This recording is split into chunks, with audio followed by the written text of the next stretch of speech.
Hi, my name is Marshall, and I was an investigator for the Coast Guard for over 30 years. Before I begin, I'm not going to give any last names or overly personal information for the protection of myself and those involved. As I write this, using the first names of my superior still feels like sacrilege. However, following the events of this story, I had signed an NDA pertaining to what was uncovered during the investigation. Given that I'm now staring down the barrel of a nasty cancer diagnosis, I no longer care for my career or life. But I don't want to hurt anyone else in the process. Despite the danger of disobeying a federal NDA, I feel that people deserve to know the truth about what lurks in their coastal waters. During my time as an investigator for the Coast Guard, my days were spent stopping drug runners, hanging around the docks, and yelling at drunk party boat captains.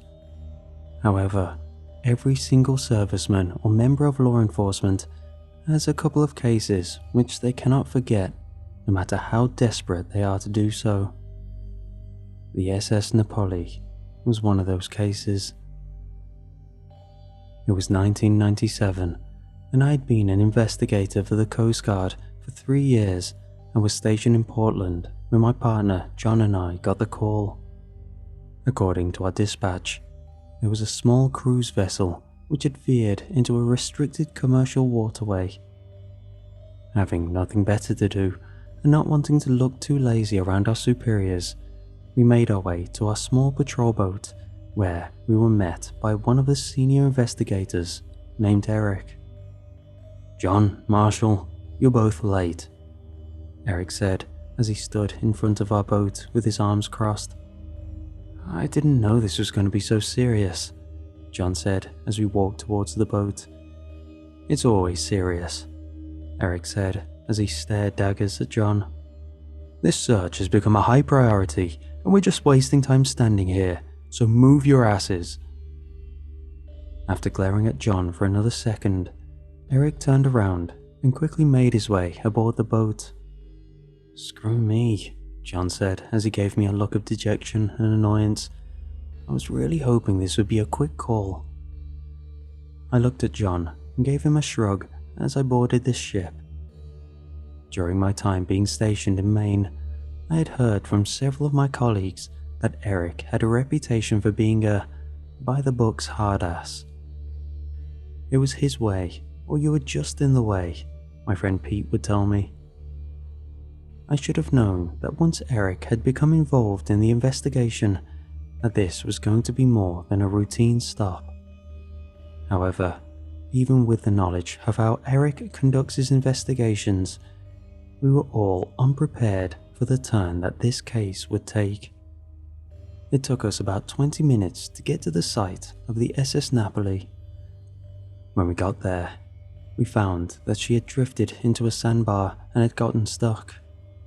Despite this, we could hear the loud sputtering of the engine, desperately clinging on for dear life as its rotors were being enveloped by sand.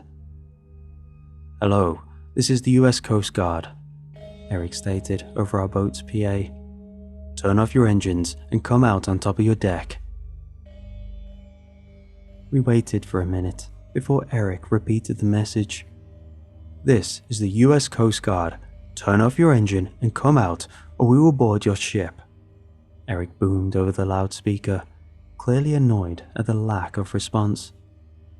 "Screw this," Eric said as he drew his pistol. "We're boarding now." Eric had John put down our anchor and the three of us boarded the ship.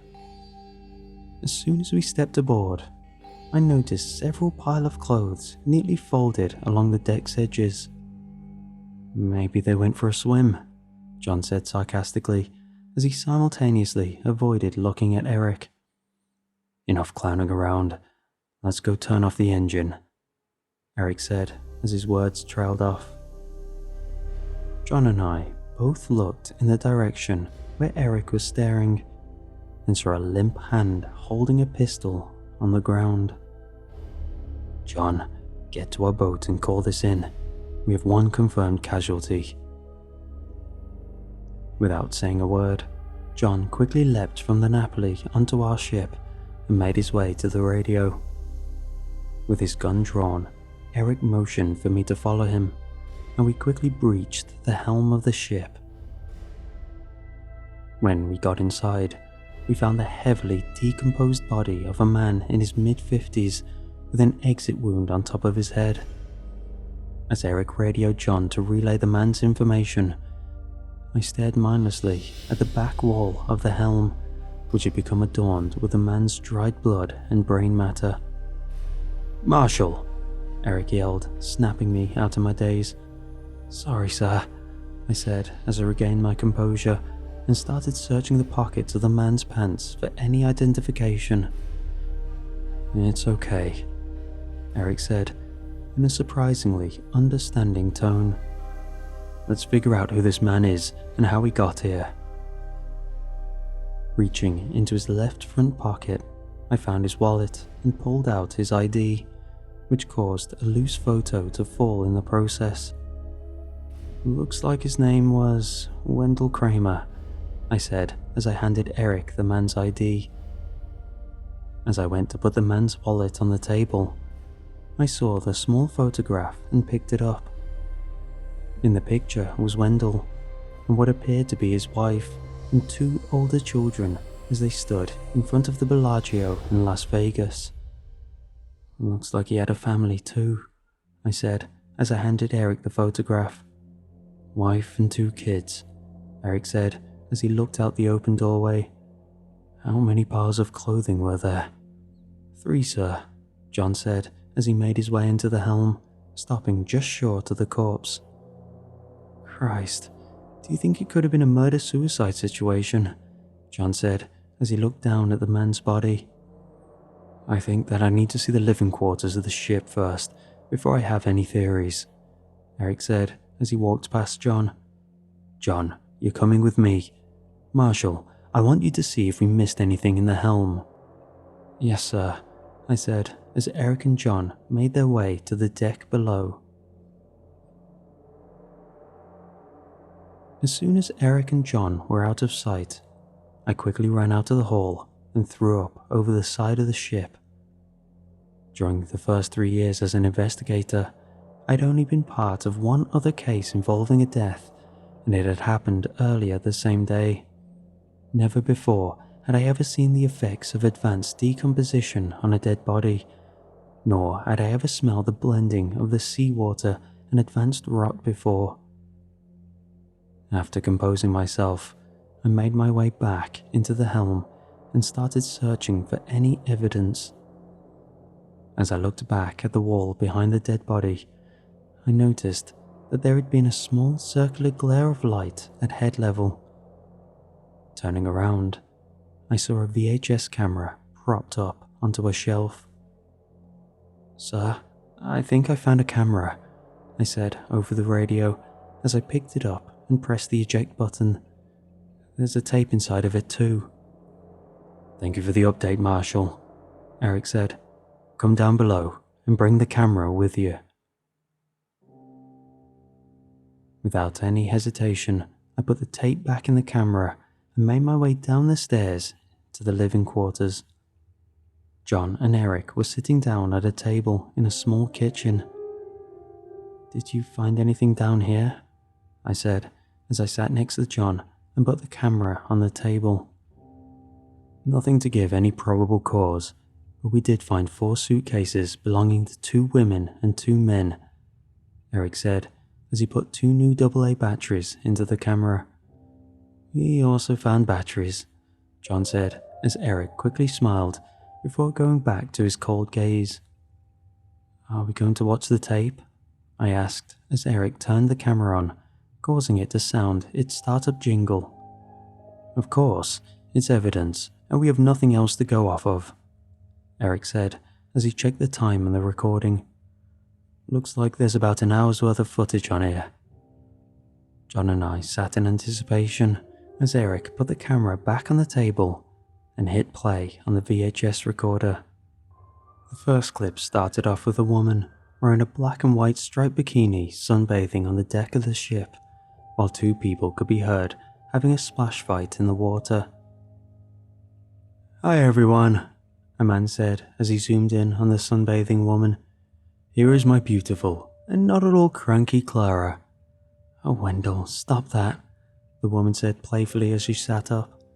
"And this is my not at all annoying husband." "Ooh, burn," the man said, laughing. "Dad, I'm hungry," yelled a boy in his mid-teens as he climbed the ladder to the deck. "And can we please not have pork chops again?" a younger girl chimed in. The man then turned the camera to face himself, revealing himself to be the same man that we found in the helm. "Being a parent is such a rewarding experience," Wendell said sarcastically as he was sprayed with water. "Hey, cut that out." The video then cut to black before starting clip 2. "Hey assholes," the boy from before said as soon as the second clip began. "Today, I'm going to be pranking my dad by pushing him overboard." "Like hell you are, Connor," Wendell said as he grabbed the camera. "You couldn't trick me if you tried." "Yeah, Connor, you'd have to be smart to do that," the young girl said as she walked by the camera to sit at the kitchen table. "Screw you, Sam," Connor said in an annoyed tone. "Hey, be nice to your sister," Wendell said sternly. "Ugh, fine," Connor said as he sat down. "Dinner's ready, Clara," Wendell called out before giving an annoyed look to the camera. The camera then went black again. As I watched these clips, I couldn't help but think about the man whose lifeless body is lying directly over our head. "It doesn't get any easier," Eric said. "What?" I said as I snapped back to reality. "This isn't the first time I've had to go through footage like this," Eric said as he gave me a sad look. "Seeing someone's ghost, their memories, the life they've left behind. Just try not to get too caught up in it. Remember, we need to be here for them so they can rest knowing someone was able to tell their story." "Thanks, sir," I said as I looked down at my hands. Eric nodded and clicked play on the camera, which started up clip 3. In this clip, it was now night time and the family was staring at something off in the distance. "Wendell, do you have the camera ready?" Clara said in nervous excitement. "You have to film this." "I just turned it on. I'm right behind you," Wendell said as he approached his wife and kids. As he got behind them, the camera showed 4 blue orbs of light hovering over the ocean. "What are those things, Dad?" Connor asked as he turned to face the camera. I don't have any idea, buddy," Wendell said as he zoomed in on one of the orbs. When he did, you could see that the orb was pulsating as if to mimic the water below. "Wendell, I don't like this," Clara said nervously. "Yeah, let's all go downstairs and play some board games," Wendell said with clearly fake enthusiasm. As Wendell started to put the camera down, he quickly froze. Suddenly, a faint sound could be heard off in the distance. "Is that singing?" John said as he leaned towards the camera speaker. "Come on, kids, let's get downstairs," Wendell said in a more concerned tone than before. The camera once again cut to black, leaving us in pure disbelief. "You all heard that right?" John said as he quickly looked at Eric, then me. Yeah, I think I heard something," I said before being cut off by Eric. "I didn't hear anything," Eric said as he pressed play on the camera. "Let's just keep watching." "Dad, get the camera quick. You need to see this," Sam yelled from the top deck. Wendell then ran up the stairs to see that the bright lights were much closer now. "What the hell?" Wendell muttered under his breath. As he stared at the pulsating orbs, the singing from the third clip had become much more audible. John then paused the recording and turned to face Eric. "See, don't you hear the singing?" John exclaimed. "The orbs are harmonizing." Eric said nothing and pressed play on the camera. The clip continued with Wendell filming the orbs. Suddenly, the song that was being sung began to shift. "Wendell, Clara, Connor, Sam," the orbs sang. As they sang, it sounded as if they were producing multiple octaves of sound at once, producing a rolling sound of harmonies at a perfect pitch.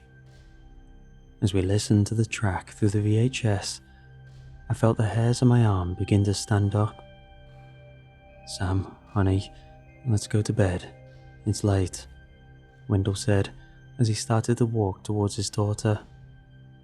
Sam, having either not heard her father or did not care to listen to him, stayed perfectly still as she continued to stare into the orbs floating 10 feet above her head.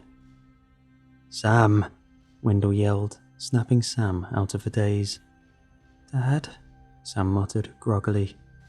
"It's okay, baby," Wendell said, clearly shaken by what had just transpired. "Let's get you to bed. You were sleepwalking again." The clip went to black, and John pressed the play button with no hesitation. Eric and I looked at each other as the clip began. "Clara, Connor, Sam," Wendell called out as he left his bed and entered the living quarters. All around him, the sound from earlier had gotten loud to the point of causing the VHS's microphone to start clipping. The blue light given off by the orbs had surrounded the boat, causing rays of blue light to cast throughout the cabin. As Wendell panned the camera around the room, he heard the faint sounds of talking above deck. "Hold on, I'm coming," Wendell yelled as he ran up the stairs. As soon as he reached the top deck and turned to face the bow of the ship, he instantly froze. Clara, Connor and Sam were standing completely nude and facing the ocean. "What the hell is going on?" Wendell yelled. As he made his way towards his family, he stopped and screamed as 4 creatures began to rise in front of his family. As the skinless humanoids began to tower over the 3, they began to unhinge their jaws and produce 2 black tentacles which emitted the same light blue glow as the orbs. The 3 of us and Wendell watched in horror as 3 of the creatures pressed their tentacles over Clara, Connor and Sam's faces. As the tentacles latched onto their faces, they appeared to suck away at their skin. "Stay away from my family, you freaks!" Wendell cried out. As soon as he spoke, the 4th creature began to shuffle towards him, walking as though their legs did not match their autonomy. Wendell began to slowly back away as the creature made a break towards him. The sudden speed of the creature caused me to flinch as Eric sat stoically and John sat transfixed.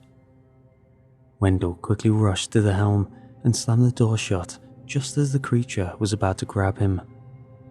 Damn it, what are those things?" Wendell muttered as he tried to catch his breath while he locked the door. After a minute of composing himself, Wendell pointed the camera towards the window and walked off to the left side of the screen. From the hatch, we watched as the formerly skinless creatures started to take on facial features from the family members, becoming twisted versions of the loving family we had seen on TV. The placement of hair on the creatures' heads were matted and off-center. Their mouths, which were still unhinged, looked crooked and broken, and the creatures bulged from the skin they adorned like a tight-fitting suit. As soon as Wendell came back on screen and looked out the window, he vomited at the abomination before recoiling due to a loud banging sound from the other side of the door. Wendell looked up in horror as the face of the skinless creatures suddenly appeared from the other side of the hatch window. It smiled at Wendell as it began to bang its head furiously against the door. "Take this," Wendell screamed as he drew a pistol and fired 3 shots through the door. As the shots rang out, a deafening scream of pain could be heard from the other side of the door. "Ha, got you," Wendell cheered as he looked out the window. As soon as he saw the scene outside, his pride had quickly soured to dismay as he began to sob. "I don't know how to live without you," Wendell said as he stared down the pistol. "I'm so sorry, everyone. I love you so much. For anyone who finds this, my coordinates is 43.6 to minus 69.7. If you see blue orbs over the water, run." As soon as he said this, Wendell picked up the camera and placed it on the shelf beside the door. Out of sight of the camera, the sound of the engine roaring to life can be heard as a single gunshot exploded through the mic, leaving just the sound of the singing from behind the door. Suddenly, after several minutes, the sound of banging resumed and a loud crash was heard off camera. After several moments of shuffling, the creature that was behind the door appeared and stared directly at the camera, causing John to let out a blood-curdling scream. "What the hell?" John screamed as he shot out of his chair. The sudden reaction caused Eric and I to flinch as John began pacing around the cabin. "John, are you okay?" Eric asked as he got up. "Its face," John screamed. "Its damn face!" "I know. I don't think I'll ever be able to unsee that skinless freak," I said. "What the hell are you talking about?" John said as he stopped pacing and stared at me. "The creature," I said in a confused tone. "It didn't have skin and was all muscle and tendon." "It had my face, Marshall. You didn't see my face?" John pleaded. "It smiled at me with my own damn face." Eric shot a glance at John before giving me a worried look. "Grab the camera. We need to leave now," Eric said. "But it had my face, sir," John muttered between fits of crying. "Now! Let's go!" Eric yelled. Eric stormed out of the cabin as I helped an inconsolable John up the stairs and onto our boat. The ride back from the SS Napoli was tense and silence between John's constant whimpering. As soon as we made it back to dock, 2 members of the Coast Guard were waiting to escort John to our field office. As I was about to get off the ship, Eric put his arm out to stop me. "Sir?" I said before being cut off. "What I'm about to tell you is extremely important, so I need you to listen," Eric said as he looked around to make sure no one else was in earshot. "Of course, sir. What is it?" I asked. "You didn't see anything today," Eric whispered. "Of course, sir. I won't tell anyone," I replied. Eric just shook his head and stared at me. "Even if you saw something, you never saw anything. You never heard anything. You know nothing," Eric continued. "I'm only telling you this because I have no choice. But those creatures you saw are sirens." "Like from the Odyssey?" I asked. "Similar," Eric said as he became slightly more relaxed. "They prey on those who allow themselves to be open to their calls. As soon as you leave here, listen to your favorite album or do something to rid yourself of the mark." "What about John?" I asked as I watched him struggle to walk with his escorts. "Watch over him. Make sure he doesn't do anything stupid and hope that God's grace is in his favor," Eric said as he pulled out a cigar and lit it. "Now go. You're dismissed." "Yes, sir," I said as I gave a salute and walked back to the office.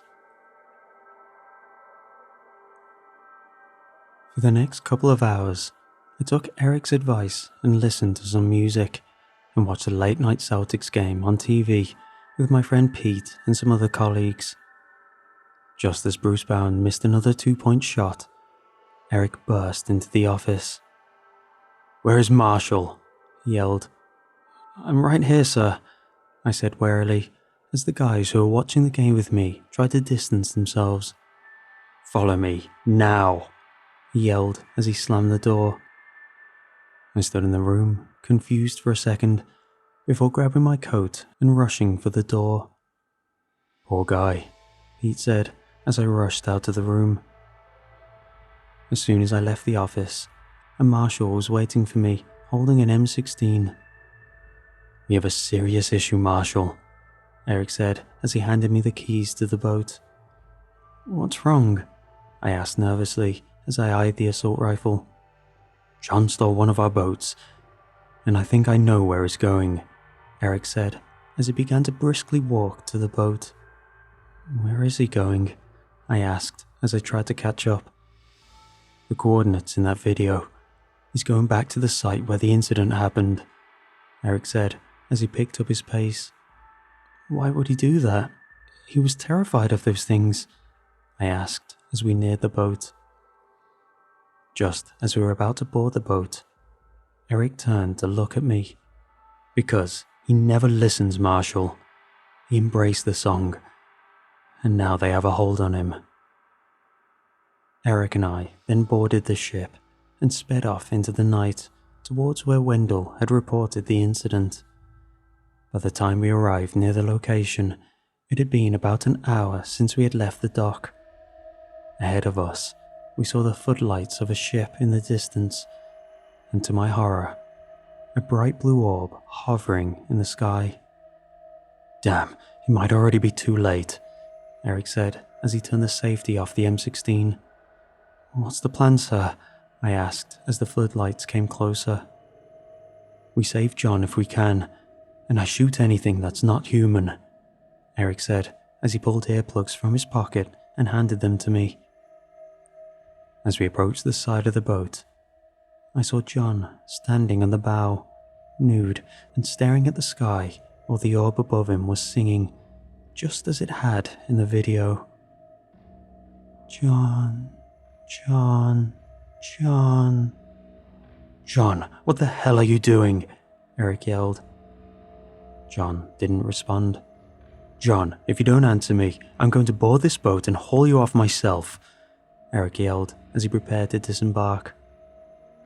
Just as Eric was about to board John's boat, a creature started to crawl from the water onto his boat. Standing before John was one of the 8 feet tall, skinless sirens. "Oh damn," Eric said as he raised his rifle. Before he could shoot the creature, John turned around and fired 2 shots from his revolver at Eric, hitting him in the shoulder.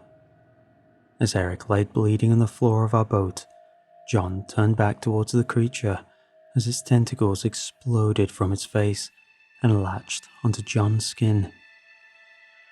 As the creature began to harvest John's skin, John started to moan with delight.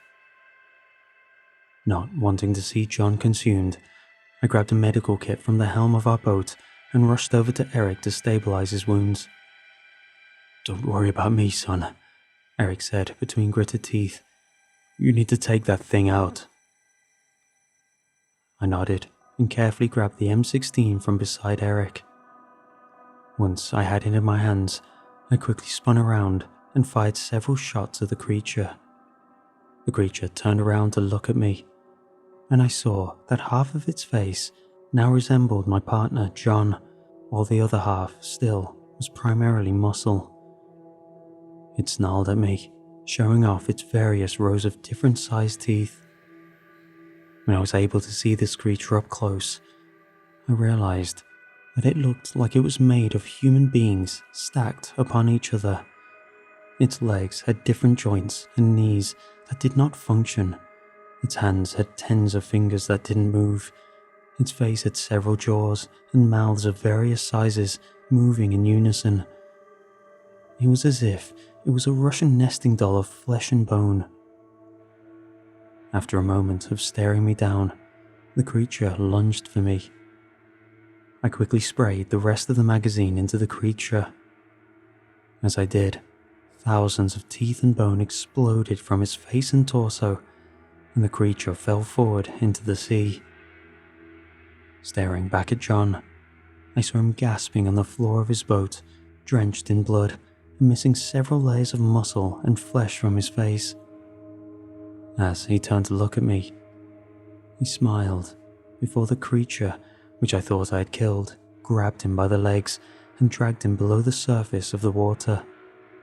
Having no bullets left, I watched in horror as the man I had worked with for the last 3 years was dragged down to a watery hell. After a moment of standing, defeated and utterly dumbfounded, I made my way over to Eric and handed him the rifle. "You did good, son," he said as he lit another cigar. "But John's dead," I replied, barely able to hold back tears. "You did what you could," Eric said between puffs. "Now, let's get the hell out of here." I wish I could say that I became Rambo and hunted down the creature that killed my friend, but I didn't. I knew that John was a dead man as soon as he set sail for those damned creatures, but every day I think about all the ways I could have stopped him. Eric and I would go on to work together on many unexplainable cases after this one, but those are all stories for another day.